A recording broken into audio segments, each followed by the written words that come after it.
warahmatullahi wabarakatuh. Perkenalkan, nama saya Evi Apriani dari Jabatan Fungsional Polisi Pamung Praja Pemula dengan pangkat dan golongan pengatur muda 2A. Video portofolio ini saya susun sebagai bahan persyaratan untuk mengikuti uji kompetensi Jabatan Fungsional Polisi Pamung Praja dari pemula menuju terakhir.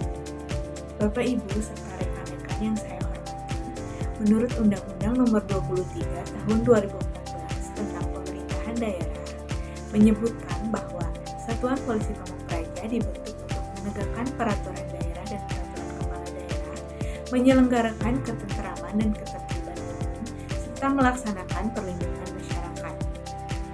Yang selanjutnya, tugas dan fungsi Satuan Polisi Pamung Praja ini diatur lebih lanjut dalam Peraturan Pemerintah Nomor 16 Tahun 2018 tentang Satuan Polisi Pamung Praja. Adapun penyelenggaraan penegakan peraturan daerah dan peraturan kepala daerah dilaksanakan sesuai dengan standar operasional prosedur Satpol PP, meliputi SOP penegakan peraturan daerah dan SOP penegakan peraturan kepala daerah. Penegakan peraturan daerah terbagi menjadi dua. Yang pertama, penegakan perda non-justisial, yang merupakan tindakan penegakan perda berupa pemberian sanksi administratif terhadap pelanggar peraturan daerah atau peraturan kepala daerah tanpa melalui peradilan. Sanksi ini bisa berupa surat teguran, surat peringatan, penghentian kegiatan, pencabutan izin usaha yang dilakukan oleh Satuan Polisi Pamung Praja ataupun instansi lainnya. Yang kedua, penegakan peraturan daerah justisi merupakan penegakan peraturan daerah yang memuat unsur pidana dan penegakannya melalui proses pengadilan. Maka dari itu, Bapak dan Ibu sekalian, pada kesempatan kali ini saya akan menjelaskan mengenai prosedur pelaksanaan penegakan peraturan daerah non-justisial menurut Peraturan Menteri Dalam Negeri Nomor 16 Tahun 2023. Saya dan tim menetapkan penyusunan kerangka acuan kerja atau yang disebut dengan KAK. Yang kedua, kami menyusun tahapan kegiatan secara terperinci dan membuat jadwal kegiatan. Yang ketiga, kami melakukan pengidentifikasian terhadap pelanggar peraturan daerah dari data dan informasi yang telah kami dapatkan sebelumnya.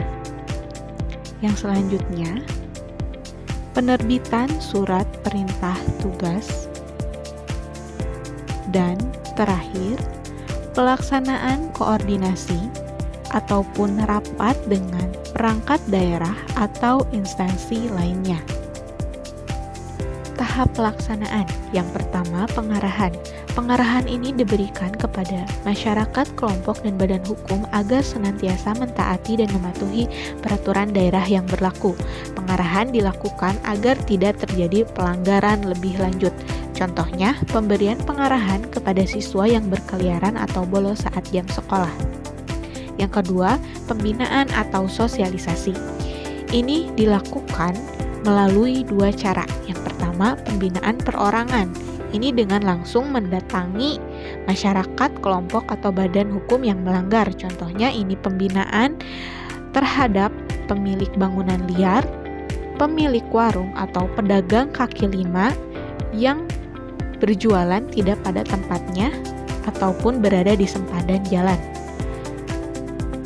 Yang kedua, pembinaan secara kelompok. Ini dilakukan dengan cara mengundang, mengumpulkan masyarakat, kelompok, dan badan hukum. Contohnya, pelaksanaan sosialisasi peraturan daerah dan peraturan kepala daerah dengan mengundang para pemilik usaha mengenai peraturan-peraturan yang berlaku, ataupun sosialisasi lainnya seperti sosialisasi rokok ilegal kepada masyarakat atau pemilik usaha ataupun warung. Yang ketiga, penindakan non-justisial. Penindakan non-justisial merupakan langkah preventif yang dilakukan Satpol PP. Ada beberapa tahapan penindakan non-justisial. Yang pertama, ini pemberian surat pernyataan yang menyatakan bersedia dan sanggup mentaati serta mematuhi dan melaksanakan ketentuan peraturan daerah dalam waktu 7 hari terhitung sejak penandatanganan surat. Yang kedua, apabila melanggar atau mengabaikan surat pernyataan sebelumnya, maka Satpol PP akan memberikan teguran berupa surat peringatan pertama dalam tenggang waktu 3 hari, surat peringatan kedua dalam tenggang waktu 2 hari, dan surat peringatan 3 dalam tenggang waktu 1 hari. Apabila para pelanggar ataupun pelaku tidak mengindahkan surat peringatan tadi, maka Satpol PP akan memberikan sanksi tegas berupa sanksi administratif sesuai dengan ketentuan peraturan daerah yang berlaku. Ini biasanya berupa pencabutan izin usaha, penutupan usaha sementara, hingga penertiban ataupun pembongkaran. Setiap kegiatan wajib diakhiri dengan pelaporan. Saya menyusun laporan tertulis sesuai format yang tersedia disertai dokumen pendukung. Selain itu, jika terdapat kejadian yang memerlukan tindakan segera, saya melaporkannya secara langsung dan berjenjang kepada pimpinan. Laporan yang akurat dan tepat waktu sangat penting untuk mendukung pengambilan keputusan yang cepat dan tepat dalam penegakan perda dan perkada.